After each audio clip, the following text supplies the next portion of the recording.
ကျေးဇူးများတင်ပါတယ်ခင်ဗျာကျွန်တော်တို့တရားဝတ္ထုဆက်တဲ့အဖွဲ့ကြီးကိုဘကုန်းမှာဘကုန်းရှင်မော်တော်ဘုရားကြီးရဲ့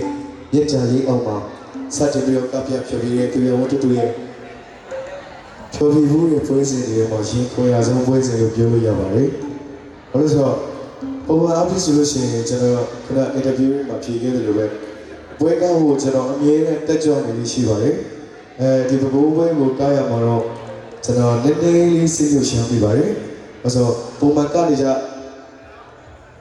ပွဲတဲ့ကိုကိုကြီးရုံနေဖြစ်တယ်။ဒီကပရိသတ်တွေကလည်း